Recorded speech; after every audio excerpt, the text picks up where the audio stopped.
out, taking flights. Life on the edge is the way that Yogi life. No fun if I can't do 100 through the light. Probably the only way that I can live and feel alive. What's up? It's Monday, everybody. It's a rainy freaking day to hear. It's just so depressing when you wake up and do a show and it's raining out. Then you have to look at China Dow. Then your day goes even worse. It's like, dude, I get like a double whammy all the time. I have to keep myself amused. I really do. I got to amuse myself when it is Monday. And what's funny is we do the show at 8:15 a.m. Central Standard Time. So when I walk up, I have a cigarette in China's room. She's over there snoring as usual. And I have to amuse myself. So this morning, I was doing spitballs. And I was just throwing them at her, hitting her in the face and stuff. Hoping she opened her mouth. I was going to throw a freaking spitball in her mouth and stuff. It's true, ain't it? I was throwing spitballs this morning. Yeah, you were. What the hell? I had to amuse myself. I was bored. And here you are snoring away. You know, for somebody that's little, you surely snore a lot. I don't believe you. You said you were going to record it. I don't think I do. You know what? I think I'm going to record it now. All right, good. And then I'm going to put it up right here on the show. Okay. And everybody can see what the hell I was talking about. Today, we got Cycle of Violence coming up in Chicago. Sad state of affairs, how we might be able to end it. But, you know, yesterday on the Mike or the Hollywood and Mike show, I showed how you get pissed off at me on the show. Right after, and I'm not kidding, man. She does it. She gets pissed off at me here. So I figured, you know, I put another one on. Oh, geez. And when she did this one, she wasn't imagining me as a hitchhiker, but this is how she looks at me. Just picked up a hitchhiker, and he seemed like a nice guy. And after a couple minutes, he said, "Aren't you worried that I might be a serial killer?" And I was like, no, the chances of two serial killers being in the same car. Blood on the face. That is what she envisions and wants Hollywood. She does. It happens. It happens. And then she was making fun of me because you know how I am. I am a man and I believe in blowing and go. I want to get my rock off and get the hell out of there. So after I leave, here's what she's saying. What are you doing? Fucking nothing. Fucking nothing. Okay? That's what it's like in bed with you. Is that what that's what happens? My goodness gracious, you either want to kill me or you fuck nothing. Well, That's kind of like Mike Ball. He fucks a fence. Fucking nothing. I think Mike did good yesterday, didn't he? okay. He did good yesterday, and I think he was a little traumatized for being on the Madhouse on Friday. Oh, yeah. Thanks, Mikey, for standing in for me on Friday. I watched the whole thing and was laughing. It really does. So do you ever dream of killing me? Now, let's be honest. Do you dream of killing me? Do you ever have a feeling that you're like floating in the air? That's me pushing you off a cliff. What a bitch. Just saying. Why would you want to kill Hollywood? Why not? Your life would be so boring. It could happen. What do you mean it could happen? I could push you off a cliff. Is it because I run around and say I'm going to give you an anal colon cleanse and you every day and you never bend over? No, thank you. Get out. Just get out. I seen that one meme, or no, it wasn't a meme. It was a TikTok of a broad, and she wouldn't bend over anywhere near her husband. I guess she's been getting it in a poop shoot. I don't bend over anywhere near you because you stare at my booty and then you're all like, that looks good. And I'm like, no. So most women do that with their men. Yeah, unless they like that kind of thing. Not a lot of women like that stuff. See, you got to really, really try to connive them by just saying it's going to get the tip in there. Y'all are liars. What do you mean we're liars? It's just gonna be the tip. Next thing you know, you got the whole rod in there. You're such a liar. It's never just the tip. I do. I feel for you women sometimes. No, you don't. Yeah, I do feel No, for you don't. women. You lie. No, you don't. Because us men are freaking animals with you. You're terrible. You have a hard existence, you women. And you're lucky we all, procreate and stuff. The hell does that mean? Because we can't deal with you most of the times. We'd rather just have a toy. Well, I tell you one thing. This is very funny. I did not know this about Barack Hussein Obama. Didn't know. I guess his letters came out. In a sense, he kind of came out. Right? He did not want these out. Oops.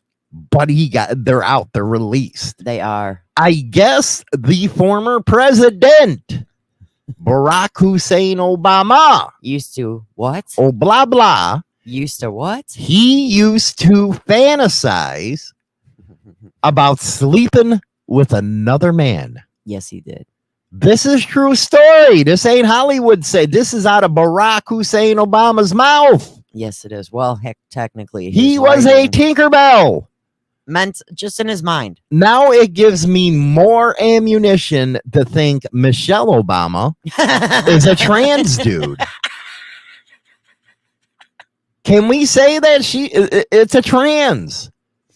Kind of has an Adam's apple. I bet that thing has a pecker. Because Barack Hussein Obama was fantasizing about sleeping with a dude. Yeah. Yeah, I actually have his letter here. Read the letter. You have to read the letter. Okay, hold on. Here we go. No, actually, he was from Hawaii first there, Jason. But go ahead. Read his letter. Hold on. My computer's being weird. I'm scrolling down to get to it. You should be prepared for this kind of stuff. Oh, I didn't know we were going to actually talk about it. How do you think I'm not going to talk about something like that? I thought you were just sending it to me for like my own reading. Yeah, not. So everything I do is freaking for the show. Newsworthy. Oh, this is technically newsworthy. Everything is newsworthy for me. According to a portion of a 1982 letter, which was obtained by the New York Post, Obama told his You gotta ex, love the New York Post. I do. Obama told his ex he thought about making love to men daily, but in the imagination. End quote. Do you think he did it? You can't tell me this was his imagination. I think he did it. You think he had gay sex? I don't know. Well, give me your opinion. What do you think? Yeah, I think so. I do. What's your gaydar tell you about him? I don't want to look at him long enough because he's very ugly. Uh-huh. So it's going to be ugly sex. Ugly sex? What the hell is ugly sex? But I put bag on his head. Oh. Hey, would that help me to go a little longer with you? Put a bag on your head? Oh, I'm ugly? I'm just asking. You talk about, anonymous sex. Would you consider that anonymous sex? You don't see their face. You still got to look at the rest of them. So how anonymous is it? You know what would be fucked up? This would really be fucked up. You lasting longer than 2 pumps. Okay. Anyway. Oh. Anyway. What? I had a friend in high school. You had just one friend in high school? Yes, I had one friend in high school. That explains it all. And we were at this party. And they had their dates there and stuff like that. But they got so messed up that the one guy's girl went into the bedroom and all screwed up and the lights were off. But the friend came in and fucked her on accident because he thought it was his girlfriend. Is that messed up or what? That's a little screwed up. That is screwed up. And he came out screaming. Wrong girl. Wrong girl. Don't tag in. Instead of wrong hole. Wrong girl. Not my date. But you know what's even messed up more? What? It's a couple months later they were dating Yeah. and left the other two out on the freaking Must have in been the wind. It must have been that good. It must have been. I guess. It happens. So I think that probably happened with Oblabla. Oblabla was fantasizing about a dude And ended up with Michelle. and ended up with Michelle or Michael or Michelle. You know, how do they say that stuff in Europe? Michael, what is they call it? Michelle, right? I don't know. Because of them damn French, man. Them French I'm not people are from weird there. out there. I'm not from there. But you know what I mean? French people are weird. You know, like I always say, they only contributed to society by French fries And French toast. and French toast. Everything has to do with food with them. But I heard they're very sexual liberal. You know what I mean? They just go around, screw everybody around. Problem is, I don't understand how they screw everybody. They got armpit hair. They do. They got armpit hair.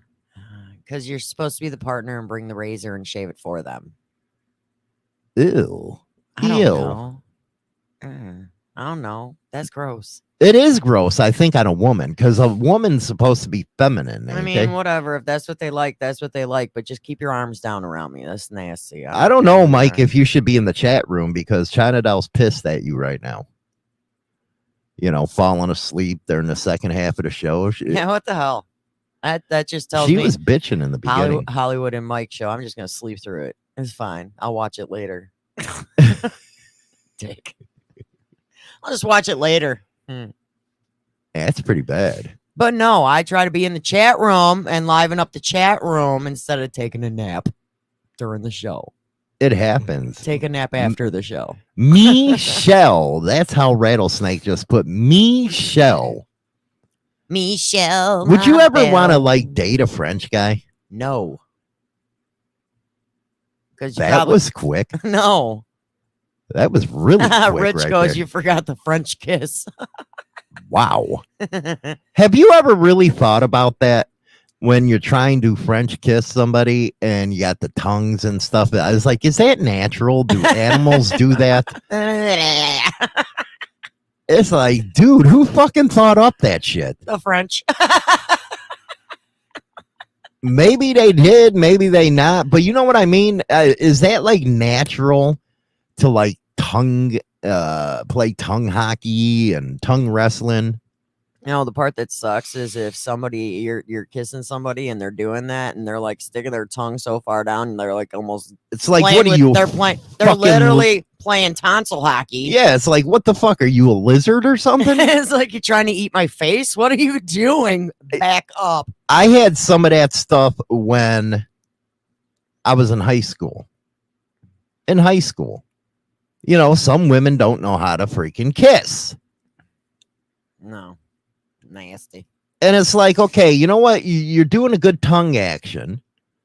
Instead of like kiss me, can you go down and get on your knees or something? Oh my God. Yeah. See, that's what you're all about. That's it. That is what I'm all about. Hollywood is not one that kisses. Nah, I can't do it. You know, women have bad breasts sometimes. He'll give you a peck. That's about all you get. Yeah, you get a That's it. peck from me. That's it. That's it. Screw the rest of the bullshit. And if you're lucky, it's on your forehead.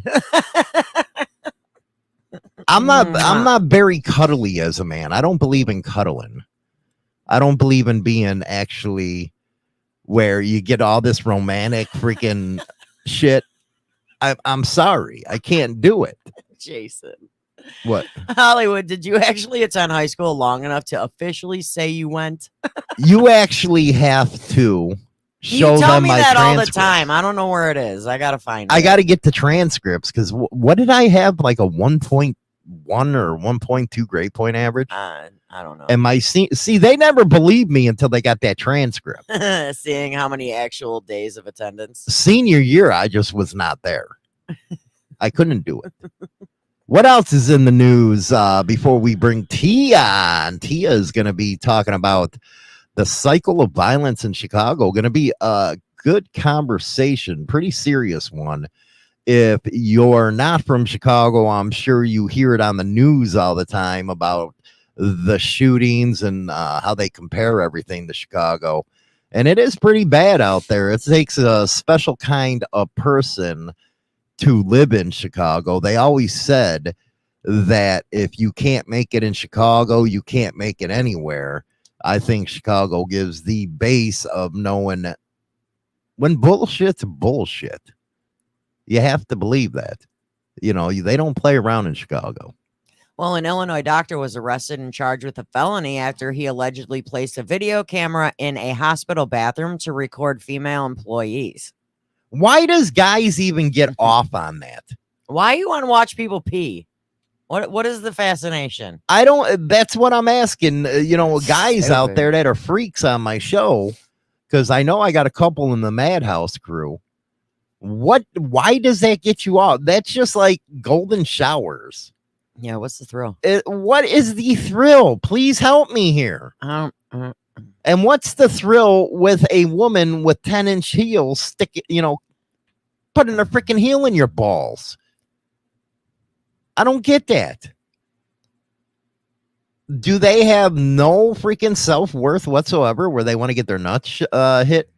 I guess. That is insanity. So Henry Chang, 28, a doctor at a medical center in central Illinois of Peoria, is being held in jail on a $10,000 bond. Of course, it has to happen in Illinois. He's charged with unlawful video recording, which is a class 4 felony. That is just a sick person. That is sick. The hell? What is... I don't get it. You want to watch a chick take a poop? That's nasty. See, I always believed, and I do believe this, a woman needs to have the door closed. That is her private time. I leave the door open because you're usually not up here. Because here's my thinking on this. Here's my thinking. What's your thinking? Men go down that way. So why do I want that image of a woman pooping or taking a pee in my head? No. You sick puppies. You really are. You're sick people. Let's record it. You all need Jesus. Okay. You need Jesus. Well, sometimes I do. You know, I talk to him and I talk to the old, the God upstairs. I have different levels of highness that I go by on my highness Richter scale. When I get a little high, I go and talk to Buddha about my problems. It happens. And then, I'll say, okay, Buddha, you don't got the answers or any of that bullshit. So we're going to go to Jesus himself. And then when I talk to Jesus, he, I have to say, you know what? Sorry, I got to go to the old man. That's my highness scale. Actually, before Buddha, it's Beavis and Butthead time. But, that's when I get bored with Beavis and Butthead. Don't I got like the whole season of 1994 on VHS? Yeah, in that closet right there. I really do, don't I? Yeah. 94 was a year I can hardly remember. It is. Good to know. It is. I was high too much. Good to know. That's when they actually had good weed and they didn't lace it with fentanyl and shit like that. I cringe when people say they're going to go to the street to get weed. You never know what you're getting in your weed anymore. It used to be oregano. Now it's freaking fentanyl. What the hell? They stepped up their game. That's just like the morons with the Coke throwing some like baby powder and crap up in there. Yeah, now it's like now it's deadly. fentanyl. Yeah, you can't even have, no self-respecting person can even have a line of Coke nowadays. No, that's bullshit. Poor people. It That's is sad. One more story before we bring T on. Tia's going to be our guest. We're going to be talking about the cycle of violence in Chicago, something that's always in the news. And you're going to get some insight from a Chicagoan. It's hard to talk about Chicago with outsiders, isn't it? Yeah, it is because they don't know. Mm-hmm. That's just like I get lost in there sometime because I didn't grow up out there. It's always funny with China now. Yeah. She's so freaking surprised that I know everywhere in the city. I don't get lost in the city. That's why you drive. I know every inch of that damn city. Uh-huh.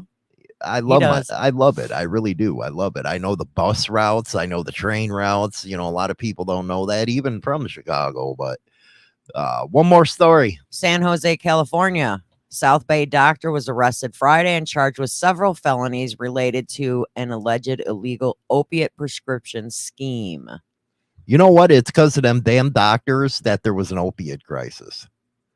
And I can look at you and know that. They So- used to give you pills left and right. Mhm.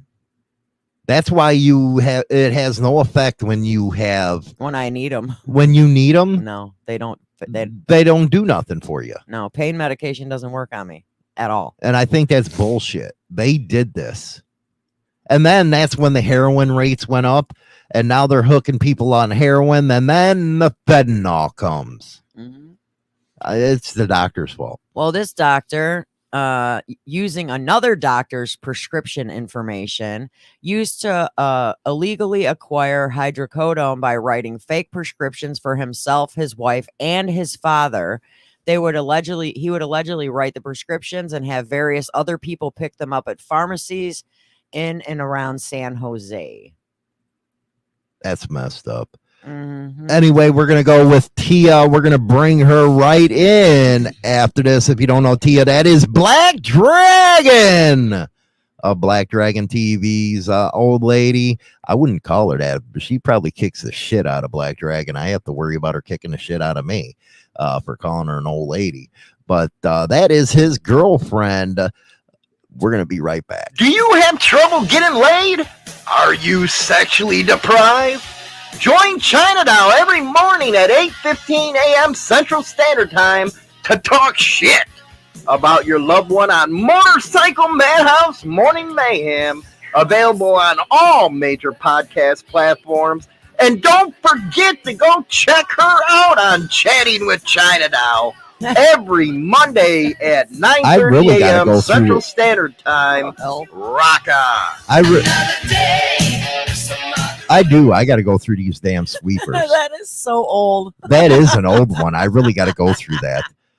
Anyway, we're going to bring in Miss Tia, and we're going to be talking about the cycle of violence in Chicago.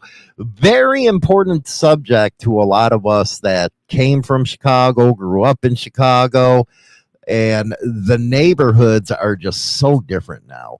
We got Tia on the show. What's up, Tia? Hey. Good morning, brother and sister. How you are? We're doing good. How about you? I'm good. Thank you for inviting me. No problem. I see that Black Dragon has a picture of Atlanta back there instead of the Sears Tower and all that good stuff, but that's all right. That's all right.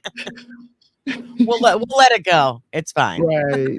You look beautiful, China, as always. Oh, stop. Look at you. It's early in the morning. How do you look this good already?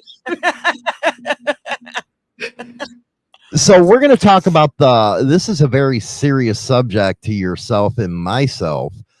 I know we always joke around, me and Black Dragon, but this is something I think you can actually teach him as well about let's talk about the difference between Chicago and Atlanta right now before we get into the nitty gritty.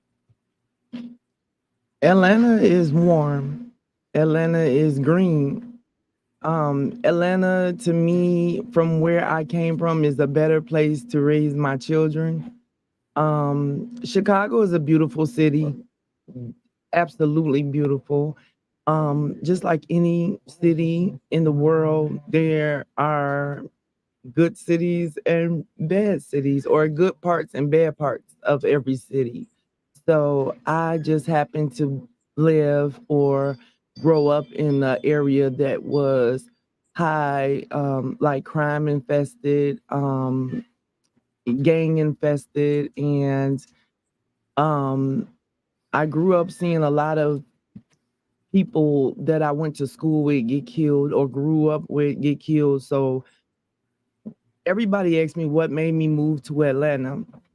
Well, there was a series of events, but the one that I always bring up and that stands out in my mind is when a gentleman got shot the next block down from where I lived.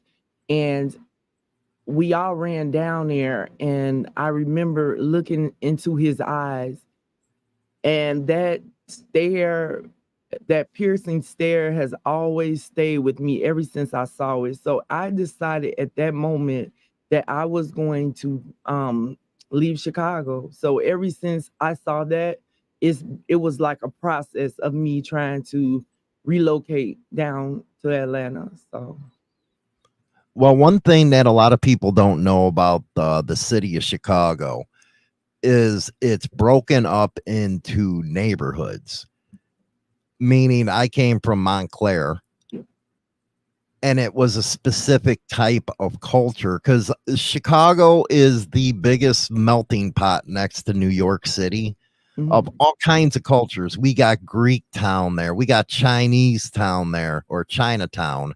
We got the old Italian town where my grandparents grew up on Taylor Street. And then because we actually use the Eisenhower as the dividing line. You know, we got South Side, West Side, where you're from is West Side, and then the North Side. And I try to explain to people, and I like to get your thoughts on this, or if you agree or disagree. I call Chicago the most segregated city in the United States. It is still like that to this day.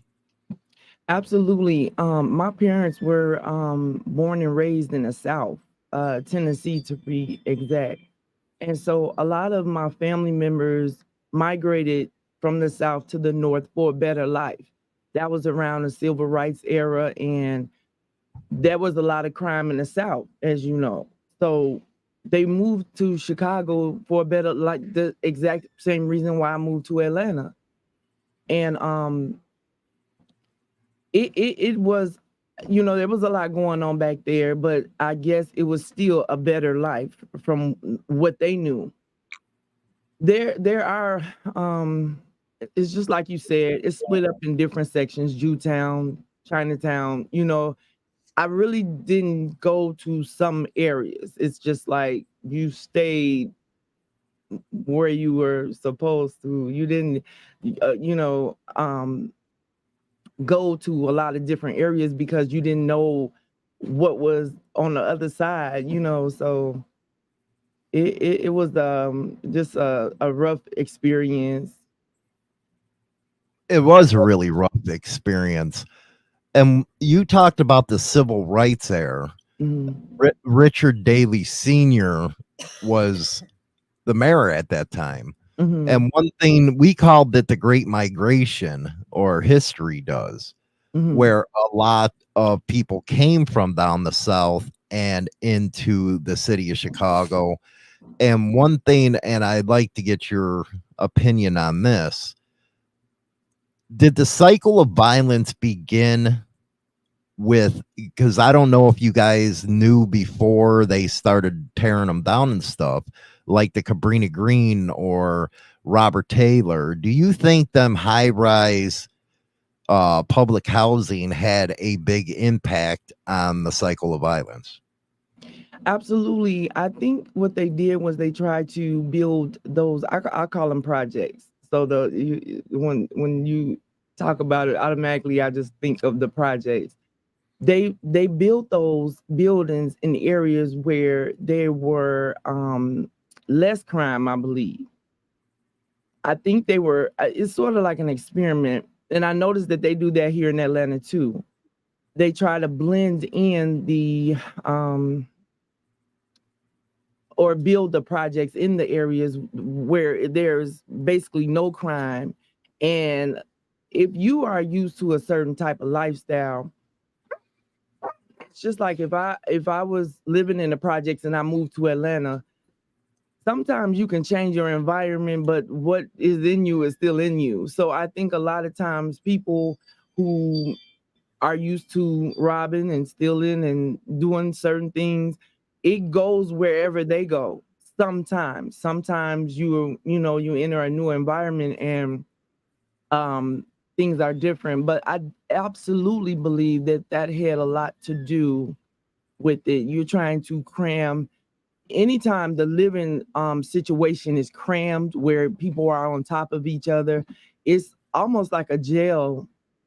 It's just a very chaotic environment. And so that definitely had a lot to do with the crime, I believe. And when you say it's kind of like prison, and you grew up in Schaumburg, so you ain't from Chicago.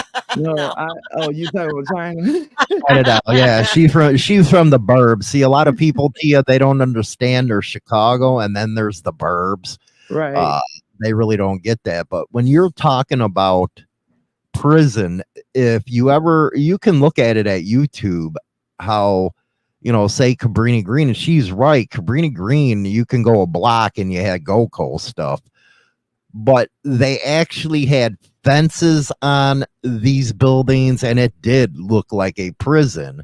And there's a lot of hard-working people that were in the projects that were held prisoner by the bangers, and the city of Chicago never did anything for them people. The suffering, I remember, and you probably do too, the sniper incident, where there was sniper stuff coming from the upper floors and all that from the projects.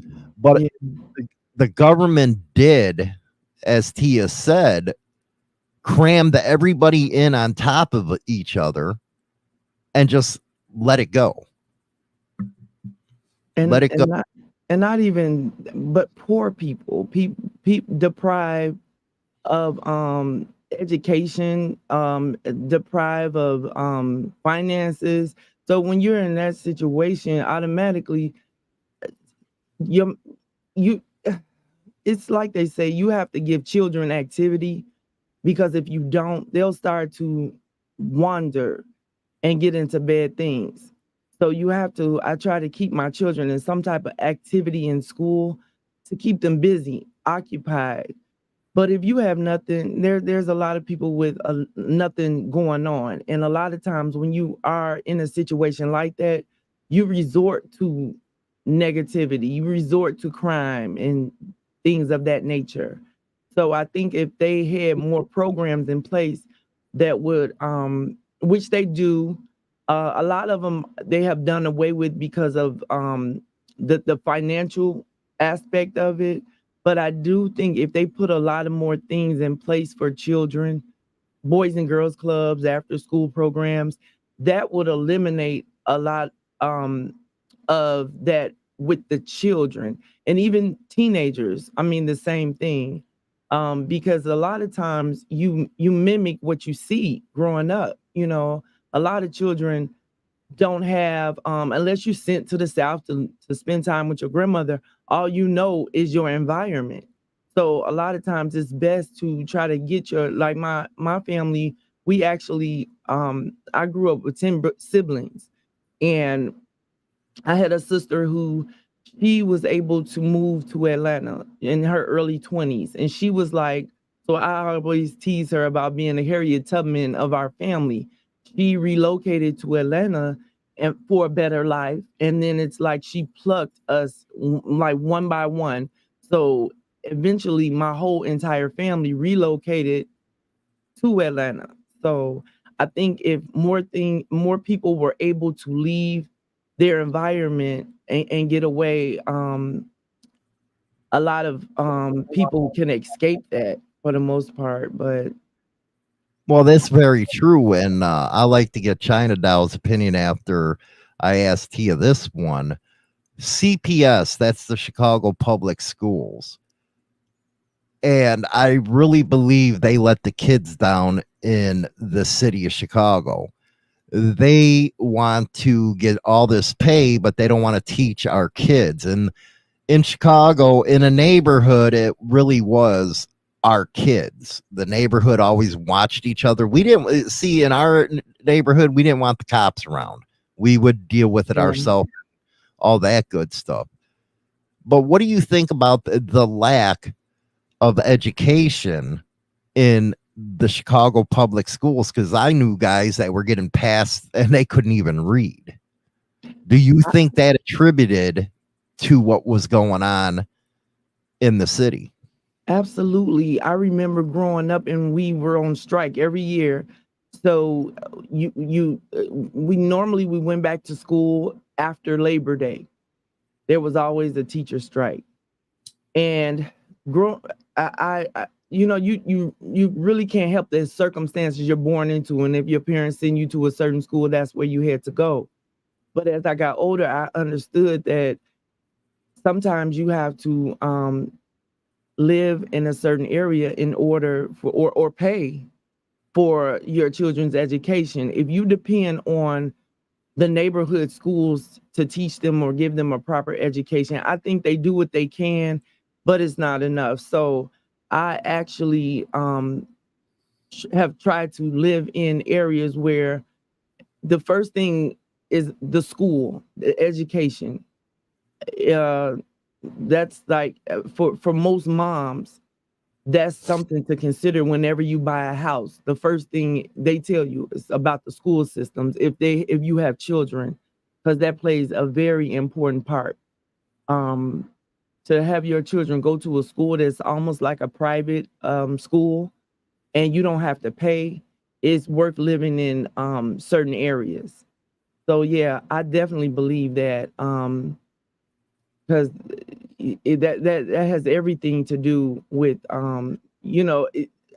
teachers don't get paid as much as they should, and a lot of times I think they deserve to get paid more. And then whenever you work on a job and you're not compensated as you feel you deserve to be, you're not going to do the best job, I feel. So I think if they were to pay the teachers more, I think we wouldn't have that problem. Mhm. Now, how old were you, Tia, when you lived on the west side? So I moved on the west side when I was in third grade. So we were on the south side, and we relocated to the west side.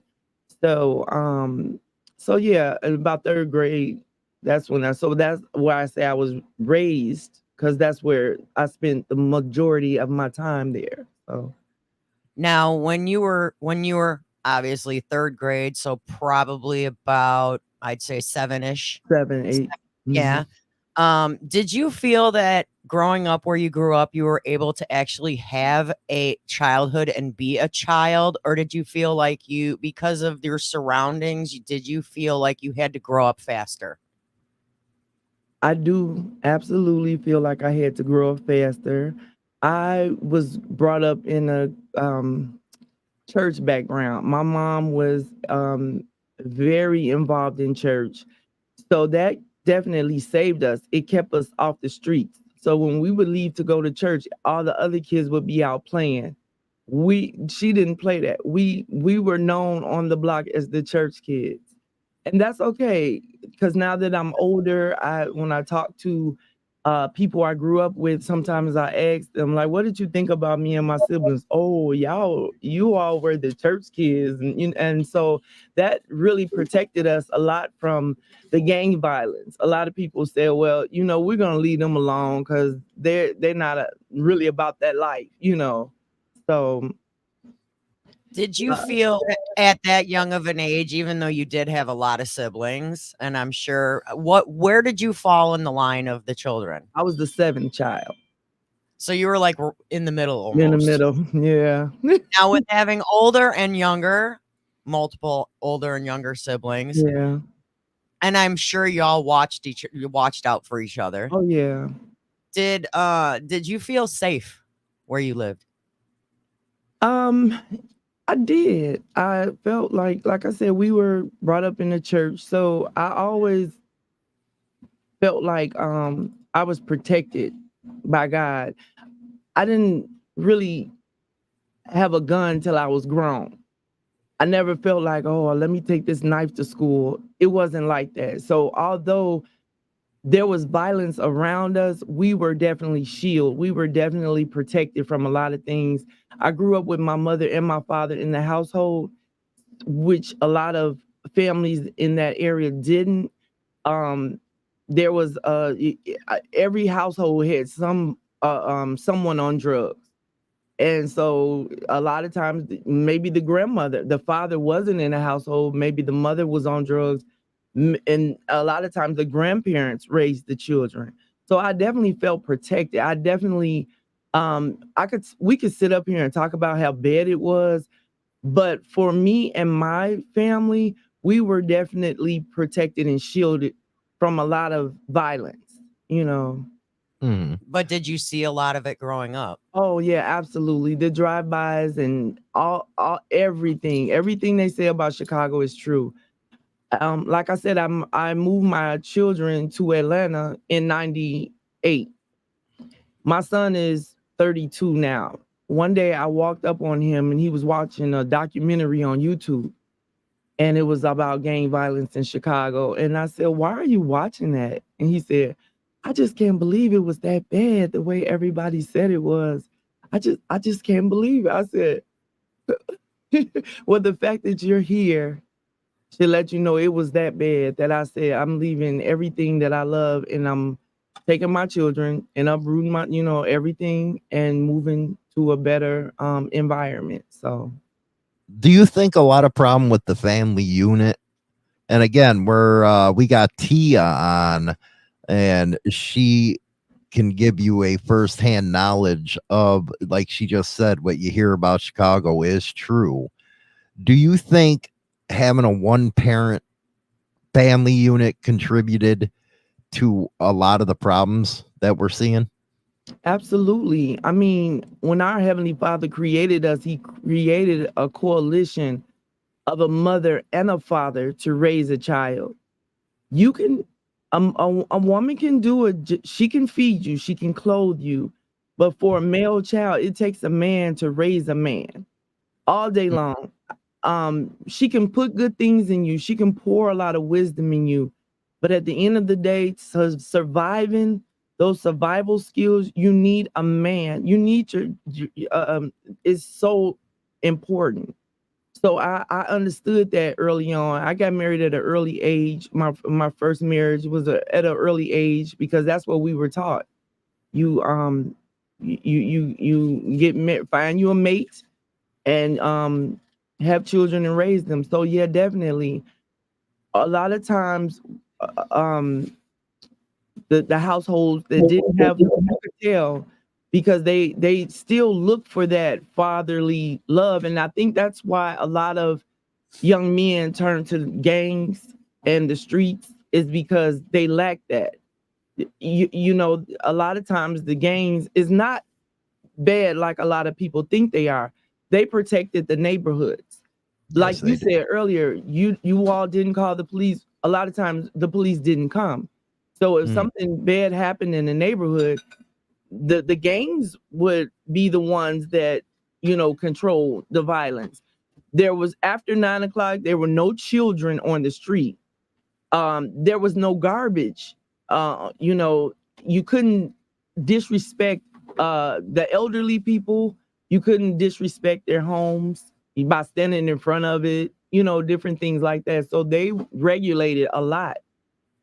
So a lot of people want to look at the bad side, oh, they're killing and this and that. I think when the gangs initially started, they were no different than I hope I'm gonna say this respectfully, like a club, a motorcycle club, whereas it was a family. And a lot of times young men knew nothing about going to the military or going to get a job. The thing was in the neighborhood, you saw the drug dealers and you needed money. A lot of times at 15 years old, you had to step up and become the man of your household. So a child at 15, instead of worrying about football and basketball, you had to worry about how you were going to help your grandmother feed your siblings. So I think if they had, like I said earlier, more activity or just information or education, a lot of people wouldn't take that route. I think they would, know that there was something better out there other than, just dealing with what they saw. The people who had nice cars um, were like the pimps and different things. So a lot of times young young men will look up to them and respect them. So if you look at in our culture, a lot of rappers or different things, they look up to pimps. That's because where they came from, those were the people who had the nice cars, the money. So if that's all you don't know that there's doctors, there, lawyers, that you can become that if you had an opportunity to go to school, so I'm so happy that you brought up the gang culture in Chicago, because they were the ones that watched the neighborhood. They watched over it like a hawk. Then it started seeing the change when drugs, like the heroin and stuff, started popping up in the 70s, and then crack in the 80s, and it just goes on and on. I think a major problem within the city now is the drugs. I think the drugs have taken over And have really bad. Then now they're fentanyl. Have you been back since you've left to visit where you grew up? I used to go back twice a year. I would try not to go in the winter because it was too cold. And yeah. But I used to go, when I first left, I really missed it. So I would try to go like twice a year. Then it dwindled down to once a year. Now I just go when it's an event. Somebody's getting married, it's a funeral or something like that. It's always a reason for me to go back up there and visit. And I really love the city, and I'm very proud to have came from there. It taught me how to fight, how to survive, but there are certain things that I just didn't want my children exposed to. So if I had to move, I always say if I had to move back up there, I would definitely move into a suburb. I don't know if I could deal with the cold weather anymore. I just don't. How do you think the drugs have torn the neighborhoods apart? Oh, wow. It was really bad. I grew up seeing people that, like I said, a lot of people I grew up with, it was either your mom on drugs or your dad on drugs. So coming out the house was like seeing, if you watch the episode of The Living Dead, the way that the zombies walk around, that's exactly how it is. They don't bother you. They may ask you for money, but they're just walking around basically trying to find that next hit. And it's really sad to see. And imagine being a child and having to wake up and walk to school and you see people like that all day long. And my children just can't believe it. When I tell them stories, they're like, wow. But yeah, it definitely has impacted our neighborhoods, especially like the impoverished neighborhoods stricken with poverty. It's terrible. Now I don't know how it is now, but like you said earlier, with the fentanyl, the new drug they have out, I do have a lot of people that I knew, that I grew up with, who are they've survived a lot of things, only to die from drugs. That one in particular now is a big thing with the children, the pills and different things like that. It's like, wow. Well, you know what is, you just brought that up. Out of 10 of close friends that I had, and it was so messed up because I just found this out last year. There's only 4 of us left. Most of them either died of ODs or are in prison now. Oh yeah, absolutely. Well, my parents knew where we came from. It was, for a young man to live past 22, that's a blessing. A young black male, your life expectancy is 22 years old. And if you live past that, you've accomplished a great thing. And when my brother, he's 2 years older than me. So when he turned 15, my parents sent him away. So the sequence of my siblings, there are 4 girls, boy, 4 girls, boy. So he was the oldest one, the oldest son. So when he turned 15, he was sent to live down south with my parents. So he escaped the drug, the gang culture to a certain extent. I asked him one day, how did he avoid the drug activity? And because at that age they're looking for recruits, prospects, as you will. But because he was sent to live down south, he got a different environment. He was dealing with farm animals. My grandparents were elderly, so he did a lot to care for them. So he escaped that for a couple of years, and then he came back to Chicago. So like I said earlier, if a lot of children had relatives in other states that they could go visit or go stay with, that would help out a lot, as far as their growth and development. It teaches you there's other things besides the streets and gangs and crime, so. Right. Now, one thing I never understood, and this had to do with the government. There are two men that were named Jeff Fort and Larry Hoover that actually tried to bring down the violence. You had the Black P Stones with Jeff Fort and then Larry Hoover with the GD Nation. They actually tried to get together and try to end this stuff. But instead of the government or the city of Chicago, if you will, letting this happen, they actually stopped it from happening, where they would have this meeting to bring down the gang violence. And I believe that they don't understand. And again, the neighborhood polices itself, that people don't want to go to the cops. They want to go to the people that they know. And these men held such power, and they still do to today. Yeah. Do you think that they should be let involved in trying to stop all this? That is, you are so right. Those men are so respected.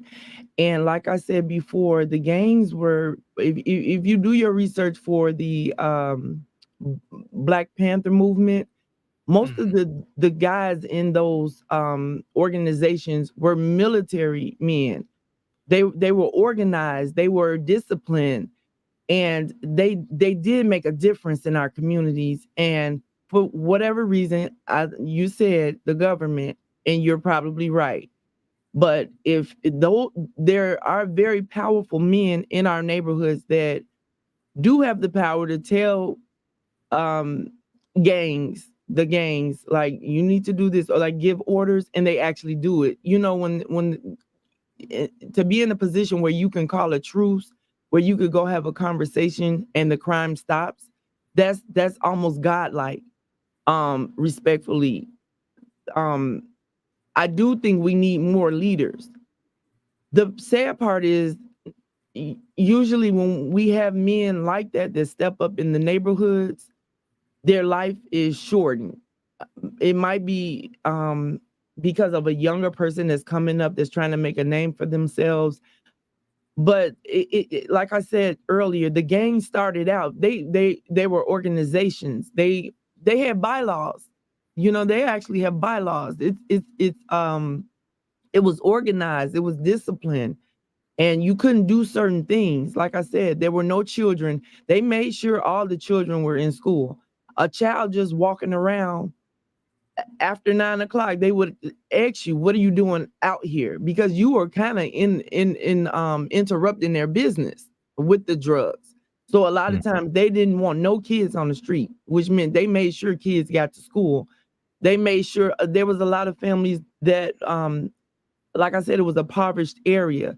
They made sure those kids ate. They did a lot in the community. So when some people look and they see, oh, that's the gang, it's just crime, there was a lot of good acts that they did, that they protected the neighborhood first and foremost. Why do you think, Tia, that they painted the Panthers in such a bad light? Is it because people didn't understand who they were, where they came from, their mission? But you hear, especially with the older Black Panthers during the 60s and the 70s, it's all negative, even though they were trying to set up businesses for people, getting these kids in the school. Why do you think they were so against it? It's just like the FBI was so against Martin Luther King. What do you think it was? Because they made a difference in the neighborhood. I think even today, if a lot of things or organizations or things in place to better our neighborhoods, it is sort of demonized. I noticed they make it seem like it's something bad, and it's actually a good thing if you really did your research. Yeah, that still goes on today. Like I said, whenever there's a leader, when someone does step up and become a leader, and they do have the power to persuade or the power to get people to move or in the right direction, their lifespan is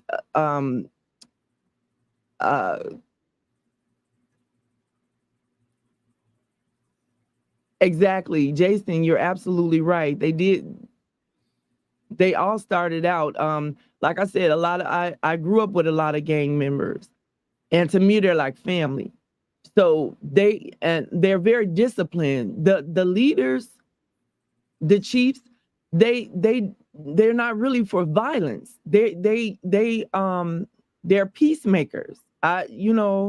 They try to get people to do the right thing. It's not what people think. Like I said, it has definitely been demonized, and it's almost like marijuana. If you And it's illegal in a lot of states, but if they understood how it helps people, if you have a child that has seizures all day and there's a brownie or something you can give them and you notice that they feel better, they get better. Why wouldn't you have insulin, you have other drugs on the market. Why wouldn't you legalize something that actually helps people in their illness? Or I just don't understand it. But then it goes back to the government and the control and the money and all of that. So, Well, you're right on that, Road Rage, because I really looked up the MLK, and I believe that you're correct in saying that the government's seen him as a force to unite us. The thing the government fears most is a united population. The need to keep us distracted and fighting each other instead of them. But what they did to MLK was messed up bad, big time, especially with what J. Edgar Hoover did to him. And he was a guy that was going around speaking for civil rights peacefully, and he was uniting people. And it's just upsetting, China, that they did something like that to him. But you coming from Schaumburg, how did you look upon the city that me and Tia were at?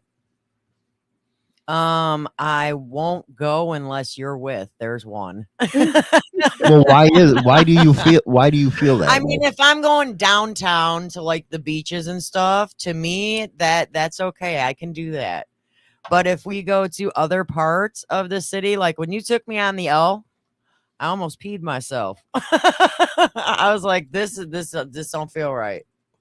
Looking out the windows and seeing how the streets were and the people just like in these little huddles, and I'm like, okay, they not huddling up for a football game. What's going on? I was very blinded to everything.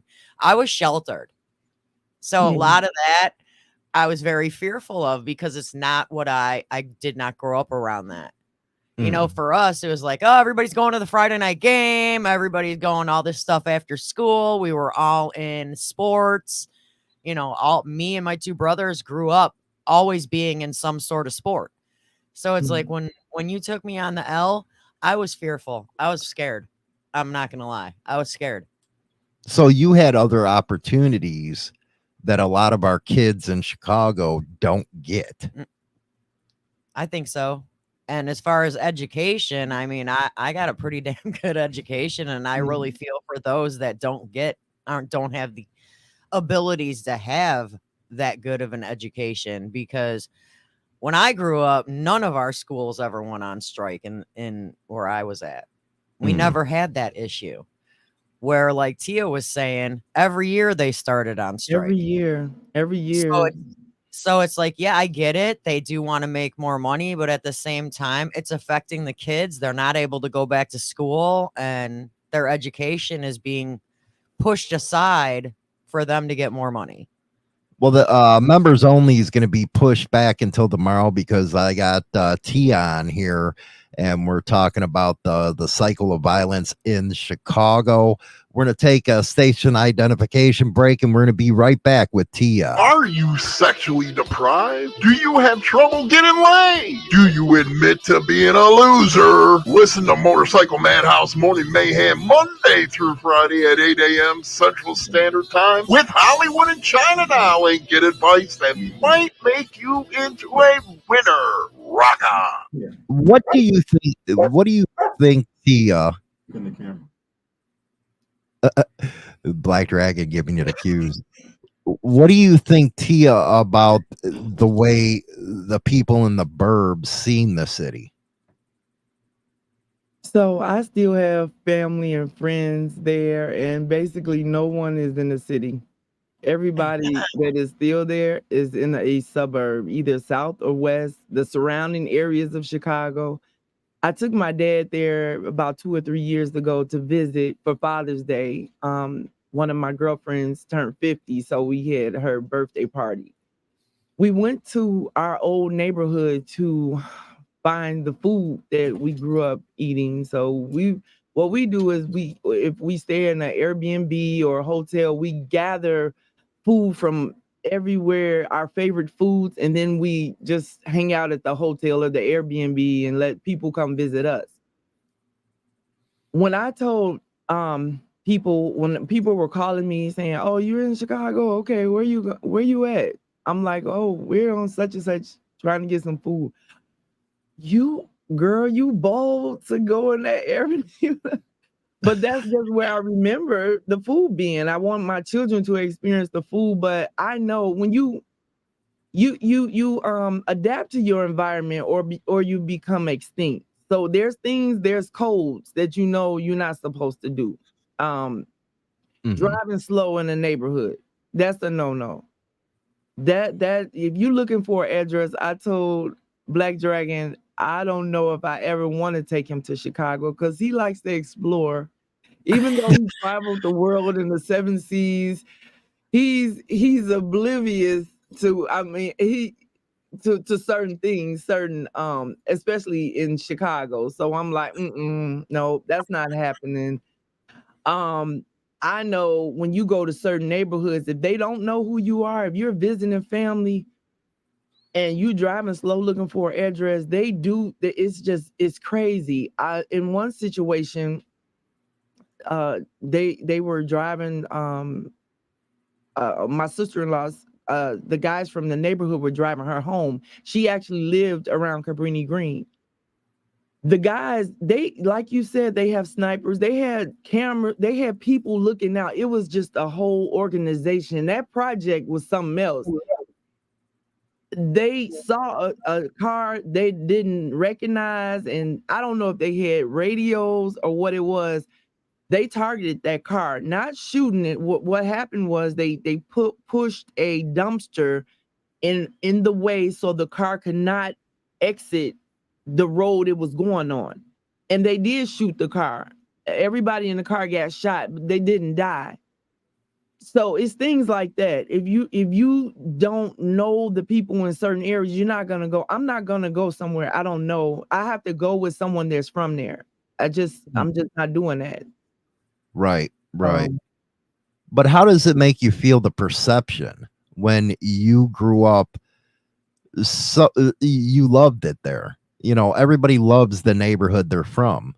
How does it make you feel, the perception that the news media puts out, or, you know, when it gets in the political crap, how they use Chicago as the pinpoint of gun violence? It's accurate. I don't feel like I don't feel bad about it. I feel good that I survived the area, and I'm always trying to pull people that are still there. Like when they come visit, you think Atlanta's somewhere you might want to live? I think everybody in my family has done that, has helped someone migrate from Chicago to Atlanta.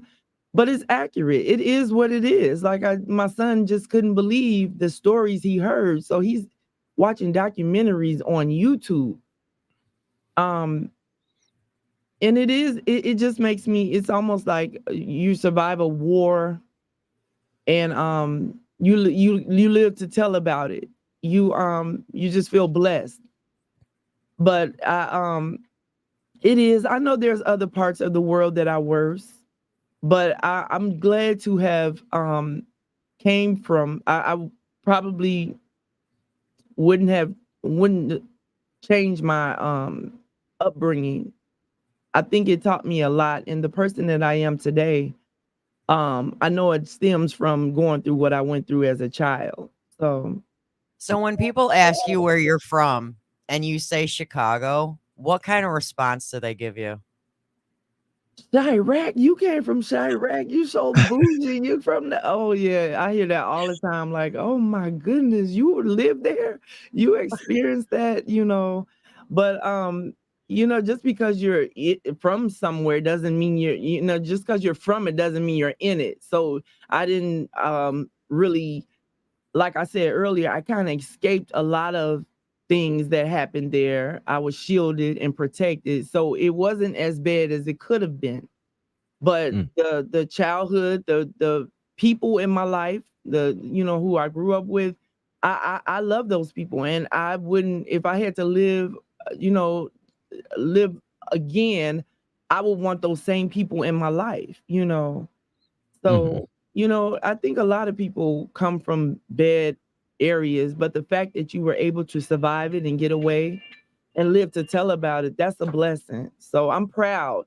It's like in the military, I've earned stars and stripes,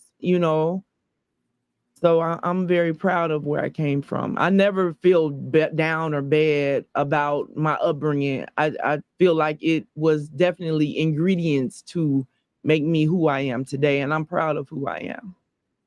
Well, that is one thing that you mentioned about moving to Atlanta. They always say, I know my parents used to say this to me, if you can't make it in Chicago, you can't make it anywhere. And I think a Chicagoan can make it anywhere in the world after growing up there. Absolutely. Those survival skills, it's crazy. My children, I just had a daughter who graduated with her master's. My son is 33. A lot of young men don't make it out of Chicago. They don't. So the fact to see my son working and thriving and flourishing is a blessing, because there's a lot of moms who didn't have an older sister who was able to escape and create a new life or environment for her family. My sister was in her early 20s and she moved to Atlanta, and she was the main reason why we all were able to get to relocate. So that it's a blessing. I always tell her that. I thank her every time my children graduate from high school or different things, because it's not just the males. Women get shot too. Women get killed in Chicago too. So to know that my children, that I made a good decision. And it wasn't about me. It was about my children. I actually could have stayed there and survived it. But why would you when there's better opportunities in the world? So what would you say to them people that say, well, if you're in a bad neighborhood, well, then why don't you just move out? Why are you staying there? It's like I said earlier, sometimes you don't have the resources, the opportunity to move to a different environment. A lot of elderly people, even though they live in a gang infested neighborhood, a lot of them don't leave because that's all they know. They work their lives and they own their home, And it's really hard to give up something like that. So, but you do look at them like you have children with all over the, they living in all over the world. Why would you just stay in Chicago? But a lot of them do not want to move.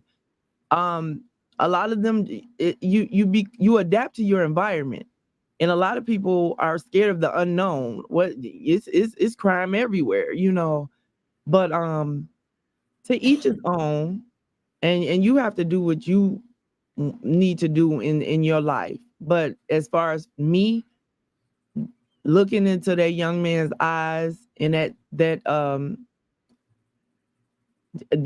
image never leaves me. It's just like it happened yesterday. So I don't want my children to have to go to school and walk past a corner full of teddy bears and balloons because a young person got shot waiting on a school bus. I mean, things like that happen in Atlanta. It happens all over the world, but it's a lot of it in Chicago, and I just didn't want. I didn't want that for my children. Mm-hmm. Wow. Intense.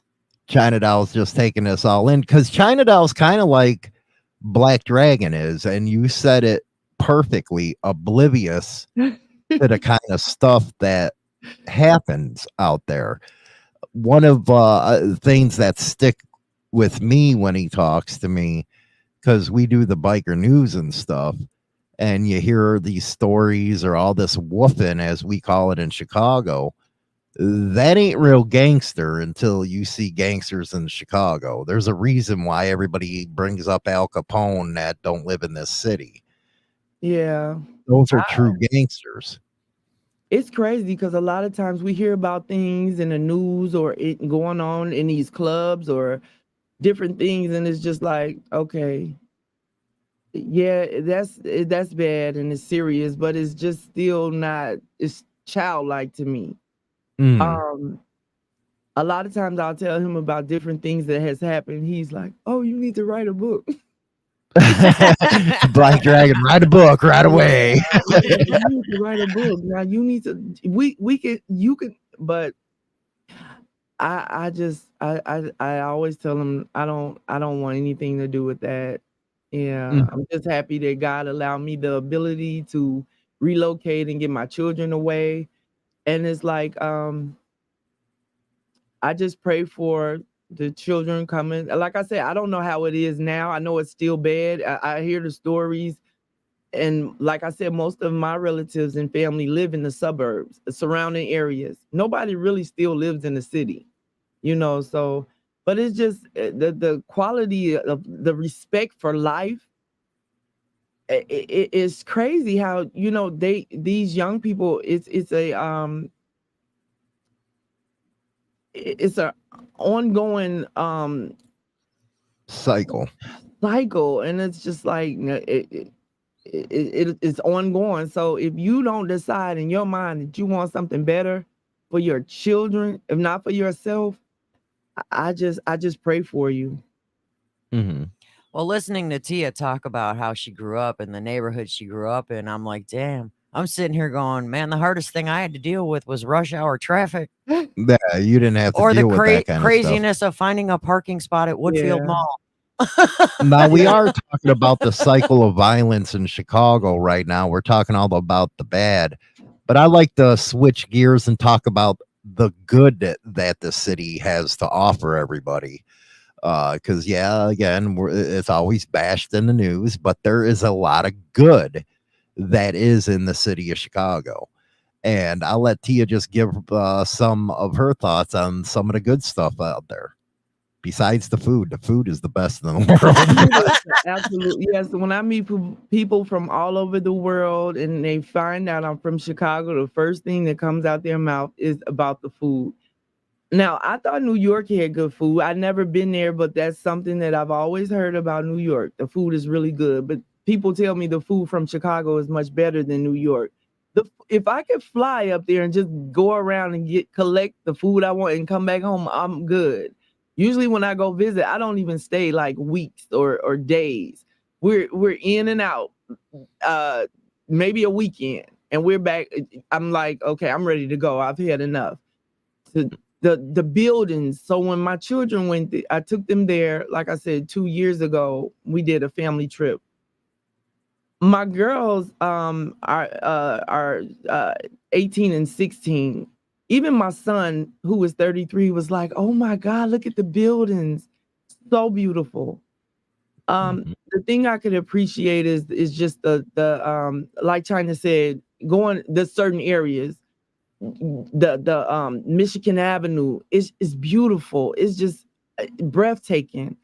So the scenery, I would say, and visiting the people, driving down my neighborhood, it brings back so many good memories. And there are a lot of good things that happen there. But sometimes you just think, oh, the pizza is good, but yeah, how we gonna get it? We got to go to the neighborhood. So it's like, oh, the flowers are beautiful, but yeah, don't walk on that side of the street. But there are so many beautiful things. You just have to be educated on where to stay when you go there, and what areas to go in and what areas not to go in. And I mean, but we have those areas everywhere. Every city has areas you shouldn't go in, if you know. So Right. We do have the best polishes, and we do have the best hot my dogs. goodness. You know, I they can sell say those that. here, but they're not quite. They charge more than Chicago, and I'm like, I'll settle for this Polish because I can't have what I really want. But they ought to be ashamed of themselves. The Italian food down at Taylor Street. Yeah. Yeah. When I had China living in, she used to walk down Harlem Avenue and stuff, and she wasn't used to that in Schaumburg. You had to drive everywhere. And when you lived in the city, you just walk wherever you wanted to walk or take a bus. I remember, because you're a South Sider, so you're probably a Sox fan, but, the Cubs, I used to jump on the Addison Street bus, let us right off at the stadium and stuff. But there was so much culture in the city. Like I said, it was all broken up in the neighborhoods like Chinatown, Greektown, Jewtown. We used to call it Dago Town, but Taylor Street and stuff. But you actually got to see everybody interact, and the food is what brought us all to that type of environment. Well, that's like when downtown has their, Chicago Taste of Chicago. Taste of Chicago. The biggest reason why everybody goes to it is for the food. They all want the food. And another thing is their style of dance. We call it stepping. That's like, you could get lost in that just to see people dancing. The older people used to call it bopping, but it makes you forget about a lot of things going on there when you as I got older, we did things like bowling, and there's a lot of beautiful things. And like you said about the White Sox, to sports. At the time I was there, Michael Jordan was winning, so the Bulls were like, thank God for sports. It definitely takes your mind off of a lot of things going on in the news and around the world. When we come together and do Super Bowls and different things like that. So yeah, you when you grow up in situations like that, you learn to create fun or good times. And there's so many things. I would never deter anyone from going to visit Chicago, because you'll miss out on such a beautiful experience. The city is absolutely, positively beautiful, especially at night, Oh yeah. It's the Well, best. and it's like there are good things down in Chicago. I mean, downtown Chicago, you have all the museums. You've got Navy Pier. You've got North Avenue Beach. I mean, you got the beaches, which are great. So it's like, it's not always a negative thing. I mean, I know a lot of people that like to go downtown during Christmas time because of all the Magnificent Mile. The Magnificent Mile with all the Christmas decorations and all the store windows. The way they do their windows is like fabulous. Beautiful. So there are a lot of beautiful things that go on down there. You know what? I'd like to get Black Dragon to snuggle up with you for a second and ask him what I do got a question for him because it was very interesting that you brought it up, Tia, that he wouldn't be able to understand how it is there and how to act. Come on, BD. Let's see that face. Let's see that face. BD's coming in right now, and I'm going to ask him that question. Man, I'm a United States Navy submarine sailor. I went to boot camp in Chicago. I've been around the world 4 times. There ain't no place the Black Dragon can't go.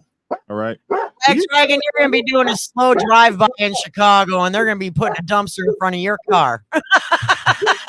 Listen, I've been to Cabrini Green and all that stuff. But way back in the early 80s when I was in the Navy, that the first thing they told us is, you can't go here and here. You can't go here and there. And that's the first place a sailor went. So, we were chasing women, and you chase the women where the women may be. But I saw, I do stuff that Tia she's shaking her head no. Like, I like to pull over and look at stuff. Hey, buddy, where'd you get that car? How much did it cost? And oh, no, not in Chicago.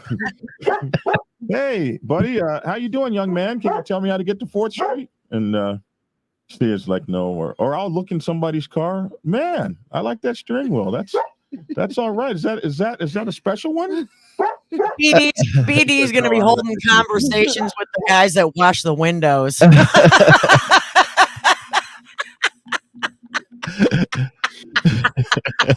What did you say? What did you say? I said you're going to be the one holding conversations at the stoplight with the guys that are squeegeeing your windows. Yeah. I'm like, young man, can I get all 4 windows done? Here's $1. I'm a big believer in people. So I went to New York when I was 17, and I'm from Oklahoma. So where I come from, the younger people greet the older people. That's just how it is. You walk down the street and you greet. So I'm walking down the street in New York, tall, 6'4" tall black kid, walking down the street in Brooklyn. And I'm, good morning, sir. Good morning, ma'am. Morning. Good morning. And people are grabbing their pocketbooks and stuff, and the women will stick their pocketbook to the other side, and everybody's like walking away from me like there's something wrong with me. And about a half a block later, I say to myself, maybe you don't say good morning to people here. And so does that give you hearing Tia's story? And by the way, BD, Lyle ain't Chicago. Lyle is not Chicago. Does it give you a new respect for Tia, her strength, what she's been through, what she's seen, compared to what you're used to? Well, Tia's strength is my rock. I mean, she is my rock, especially, in this business. You and I, we run into a lot of stuff, a lot of threats. A lot of threats on our lives, all kind of stuff. And I can remember Tia saying specifically, where I come from, we have gangsters. I haven't met a damn gangster yet. All these people with all these threats, and where I come from, they don't threaten you, they kill you. Where I come from, if they can't get you, they get your family. You guys have more sit downs and warnings, and I've never seen all of that kind of stuff in a so-called gangster world. I think, BD, that's why I always say motorcycle clubs ain't gangs, because they don't know what a gang really is until they visit one in Chicago. I would have to agree. Just looking at the calm, she's been with me in situations where people have been really kind of aggressive and that sort of thing. And they never knew that while they were in my face with that aggressiveness, the Black Widow was about to blow their fucking brains out. they right. never even knew. I didn't even have an appreciation for just how silently lethal the woman is. But she don't play, especially about those cubs. Mama Bear does not F around about those cubs. And I'm just blessed to have met her and been able not to get poisoned by the tentacles. Well, I personally feel with everything that she grew up with, it makes her a stronger person to deal with everything that you go through on a daily basis. Yeah. Last night I was in we were in a little bar like thing, and I go there all the time. So this one little cute little waitress comes up and hi, and and slaps me the high five and starts asking me about my dog and everything, and then just walks past Tia like she doesn't exist. And I look over at Tia and I'm like, man, I don't know. She said, I'm not worried about those little chickadees. She said they don't bother me one bit. She had somebody that has been able to accept my celebrity, how small it is. I mean, I'm not no big celebrity, but she's been able to accept my celebrity and all those kinds of things and all the things that come with it and the dangers, this, that, and the other. And when I hear the stories about the stuff she's really been through, like she told me a story about a guy that did not comply with the orders of the gang. So they brought him in and said, you're going to go hurt someone. And he said no. So he had to pay a price. So he had to either shoot himself in the leg or something and this is just, to me, amazing. So you're not going to do what we say. So we need you to shoot yourself right here. That is crazy to have seen and witnessed these kinds of things. I'm from Oklahoma. I mean, we had our stuff, but we didn't have no stuff like that. So I'm sometimes I just realize that I have a mountain lion here that people might think is a kitty cat. The strength and just her personal family stories that she has shared with me, and some of the crises she's had in her life that she's survived, and is sane but nice and beautiful and loving and God fearing. Some of the stuff she's seen, I don't know if I'd believe in God. Well, there's one thing that I think that it's important for everybody to know, and that is the strength of a single black woman. They are stronger than any man that I know. A single black woman that has to raise her kids like that, with respect, with confidence. And it's just something a lot of people don't get. And it's even more special when it comes from a single black woman from Chicago. Man, I got to tell you, and this new book that I'm writing, the Social Club Bible. There's the book. Excellent segue. The new book I'm writing, the Social Club Bible, is all about Black women's social clubs in the United States of America, especially the ones that came out of Chicago, and what these women did during slave times, during lynching, during women's suffrage and prohibition. All of these things that these Black women, female social clubs did long before they ever got to the motorcycle club set. Now, social clubs are something that you don't see on the white biker set. There's something you see only on the Black biker set. And they are like motorcycle clubs. They have colors and everything. They just don't have motorcycles. And they're like big support organizations. And they support all the Black male motorcycle clubs that are around. But these are made up of all women. And the history of these women actually comes from the slave days, when rich Black women that were not slaves made these social clubs to go back into the plantations and feed and clothe and house slave women and their children, and the slave men who were starving and all these kinds of things, to improve their moral and social condition. So the African American woman in the American landscape, from the time we got here in the 16th century or in the 1600s all the way up until today, has been amazing. And this book is a tribute to that long history of dedication and work that women, my Black sisters, especially African American women. And it's kind of funny because when we started our relationship together, before she would even give me a date, she called me brother. And if she ever calls you brother, that means you ain't getting none. Brother is her word for, hey, brother. I was like, oh, he ain't getting none. Well, I want to just say to Miss Tia that it was a wonderful experience having her on. Miss Tia, I always love her coming on the show, and she is the definition of a strong Black woman. She is also the definition of one hell of a beautiful ride or die woman. There she goes. She's just a beautiful person. She's God-fearing. I always love talking about, to God-fearing people and the struggles that they face and the choices that they made to get better environments for the kids. So I really appreciate having you on the show, Tia. I really do. I appreciate you guys. When I call you brother and sister, I mean that.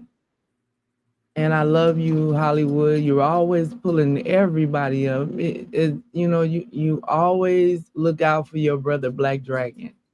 And I love you for that. And China, I love you.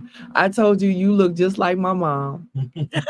Every time I see those beautiful eyes, you resemble my mom so much. So I'm so glad that God blessed me with the ability, to have you guys in my life. I really cherish our relationship. I appreciate that a lot, Tia, but you're welcome back on the show anytime. And of course, Black Dragon in here plugging that book. He's going to have you writing the Survival Guide to Chicago pretty soon. I think I'm not going to touch that one. I don't know. I have to think about it. Well, I hope Black Dragon kind of talks about this subject on his stuff, as with you as a guest, because there's a lot of bad in Chicago, but there is good in there, and hopefully we can stop the cycle of violence in there. And I think it's going to come from the neighborhoods themselves of stopping it. It ain't going to be coming from no government or city of Chicago. I can tell you that. But thanks, Tia, for being on and stuff. We'll let you go. I had you here for a long time, so you must be going out there. You got to have Black Dragon cook you some breakfast.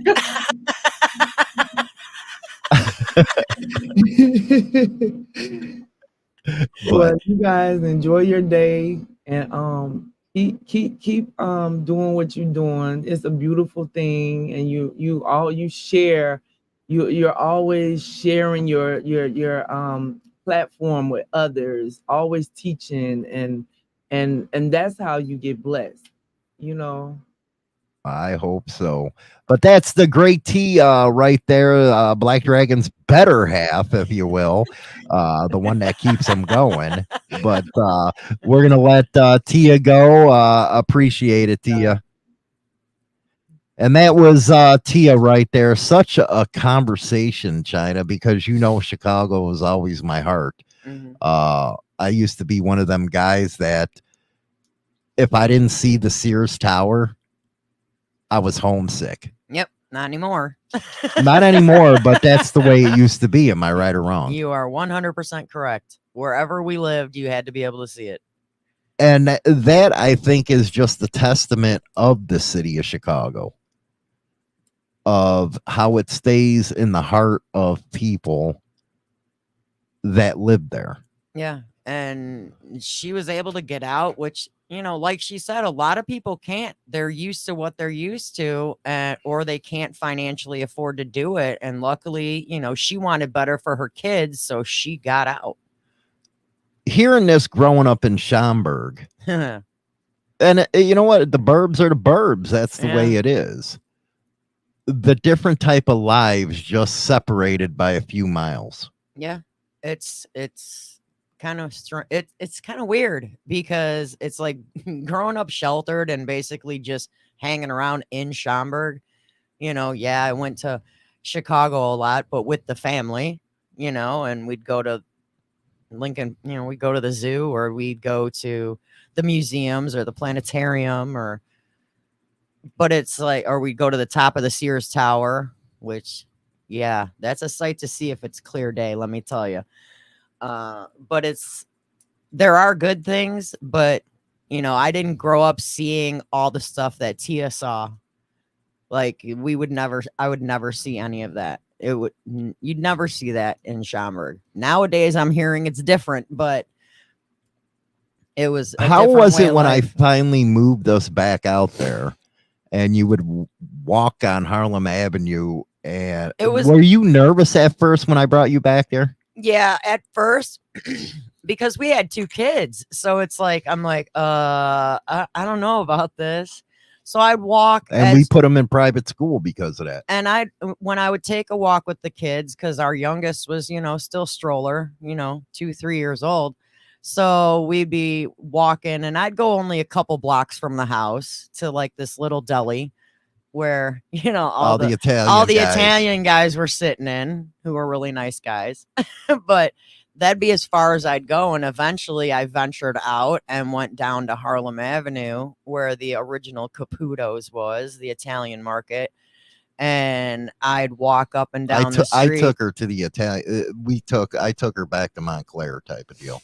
So it's like the first time I walked down Harlem Avenue, Harlem and Grand, with 2 kids, I was like nervous and always looking around and freaking out. But it's a very close-knit area. Lots of Polish, lots of Italian in the area. So it's like it took a while for me to get used to it, and then once I got used to it, we left. So because the kids were getting older, and once you start getting at the high school level, a lot of stuff changes in them schools, and I didn't want my kids going through that. Yeah, we left when our daughter was basically going into middle school. Right. And you wanted her to have a better education, because she used to come home saying how school was too easy. So she needed more of a challenge. Right. And so we found this little town, and here we are 13 years later. Actually, Steve, she used to go down to the Italian shop where a lot of my I ain't gonna get into that, but anyway, yeah, you can get a cannoli. I can tell you that. Everything, all the bakery was made fresh daily by these young they're older, but they're beautiful older Italian women and young Italian women. Yeah, Italian women with makeup caked on and very long nails. Right. But the bakery was fresh every day. And do you ever miss it? I do once in a while, mainly because of that store, because it's the only place where I could find spiced ham. Well, that and we moved out here, and they're like, "What?" Now, you were talking about how it was mostly an Italian and Polish neighborhood. Yes. How tight knit was it? How protected was that neighborhood? And I don't, you know what? The cops didn't do shit. It was when I say the boys, it was the guys on the street that were protecting that neighborhood. Oh yeah. And there were many times when I'd be walking around the neighborhood, and everybody did say hello to everybody. They'd also greet the kids. And that can tell you the difference, because when I said it was a segregated city, everything north of the Eisenhower is north side or northwest side. And I mean, if I had to choose, in my opinion, the majority of the town we were in was mainly Italian, but there was a little Polish section as well, but it was majority Italian. So I know I felt pretty comfortable after I seen what kind of neighborhood it was, and walking down the street, and I'd be like trying to fit as many groceries from the store in the kid's stroller. And a couple times, one of the Italian guys had one of his kids help me get groceries home. And Montclair, Steve. So it's north side. It was comfortable. They were always sitting outside on their front porches or, playing cards. and they were sitting in the little deli over there playing cards, having Yeah, we conversation. were always outside on the stoops. Everybody was always, we had this huge front porch, big stoop, and everybody was always sitting out there, and you could look about 2 doors down and you'll see that family sitting out on their front porch. Nobody sat in the backyards. Everybody was out on the front porches. And What was the difference when we moved out here? Because for the first few years, I had a hard time. Yeah, the first. I'm not going to lie. I was a bastard when I moved out here. Yeah. And I think it's because You were. I couldn't get rid of home. No. For me, coming out here felt like moving back to Schaumburg in a sense when we first moved out here, because the first neighborhood we lived in out here was very suburban like, even though it was a smaller town. So for me, it was very comfortable, but for him, it was a whole different ball of wax. He brought his attitude with him, which he still has to this day, just not as bad. It just didn't go. It didn't go over well here, didn't especially with go. the cops. They can't No. stand me. Crooked D wants to know when you're gonna rip on Penguin. I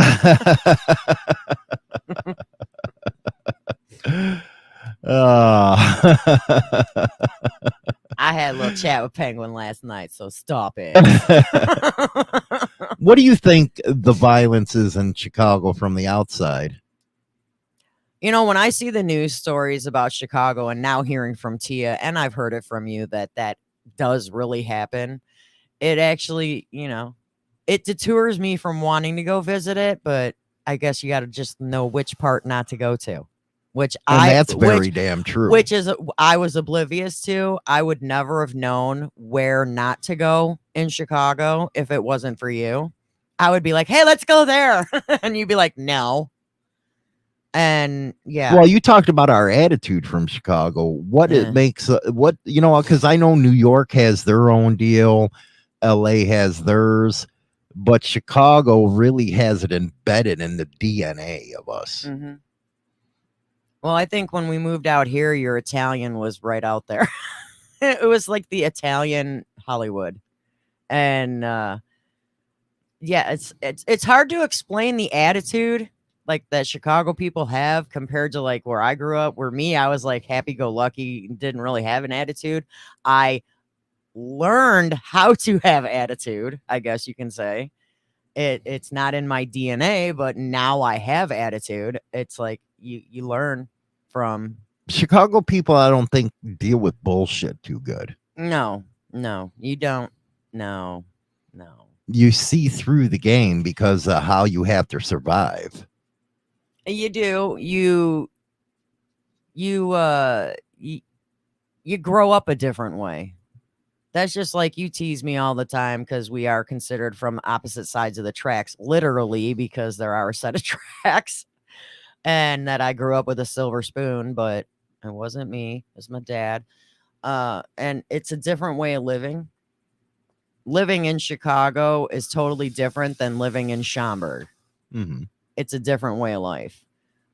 Like in Schaumburg, everybody acts like they're better than everybody else when I was growing up. And they're not, but that's how they act. They act like they're better than everybody else.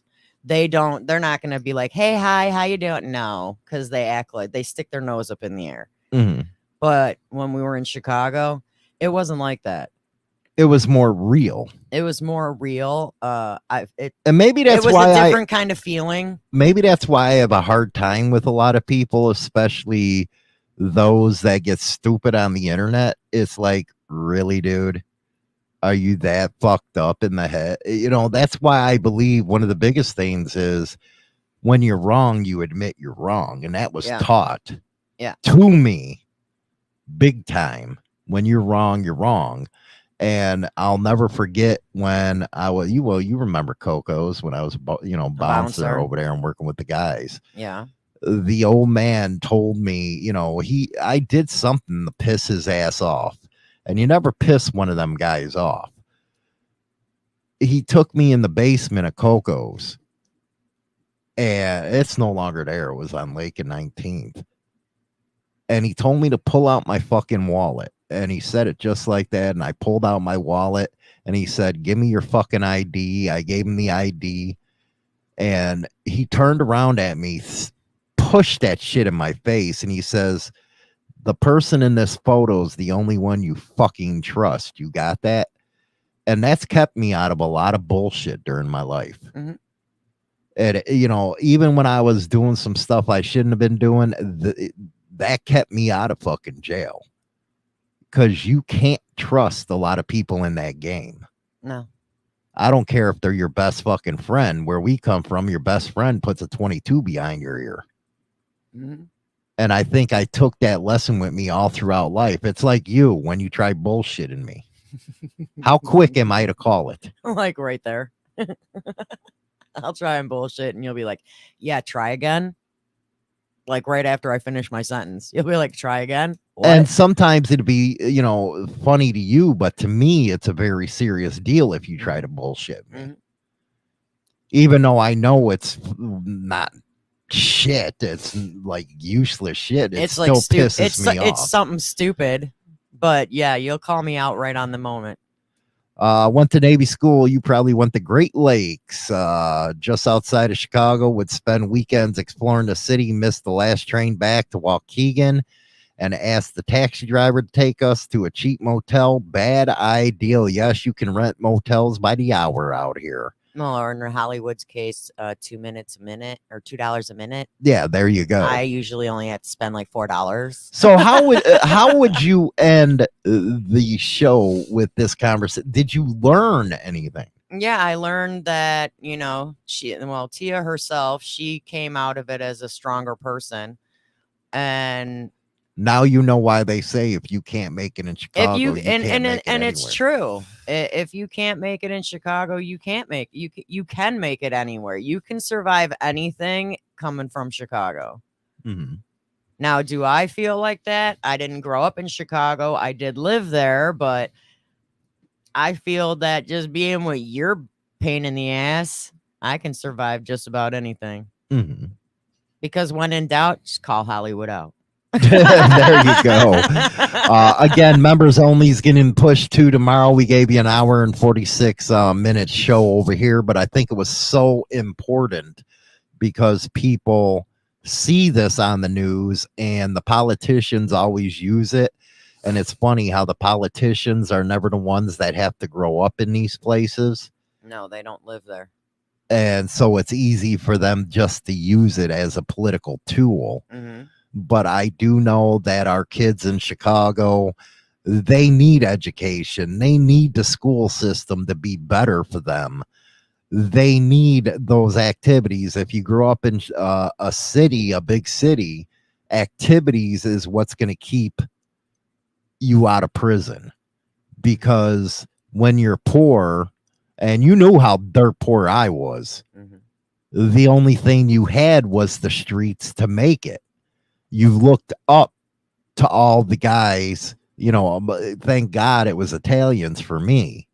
You looked up to them with their cars, their money, and that's the only out you had out of that kind of life. Mhm. And when you have 13-year-old kids seeing, you know, the dealer on the corner with an Escalade all pumped up, that's what they want. That's what they want. And like Tia said, you got to give opportunities. You got to give them the education to know that you can be a doctor. You can be a pilot. You got to always let them know there is more out there. And, you know, when you're a kid, let them be a kid. Don't make them grow up too soon. Yeah, don't make them grow up too soon like this society is doing to these babies right now. Don't let it happen. Anyway, appreciate all the support that you give this show. As always, again, members only will be tomorrow. And we're actually going to be talking about Sturgis, man. That Bud Light freaking tent was empty. And it looks like the boycott is working. Anheuser-Busch is going down the drain. They're selling off 7 companies right now. And we're going to talk about how the bikers are really leading the way in all that boycott. But we'll check you out tomorrow. Rock on, baby. Great show. I say goodbye, vamoose, adios, ciao, so long, get your hat jack. #1 Internet Biker Radio Show is now available on Spotify and all major platforms, including iHeartRadio, iTunes, Stitcher, and more. Don't forget to become a subscriber on any one of these platforms so you can be notified right away when our weekly episode is uploaded.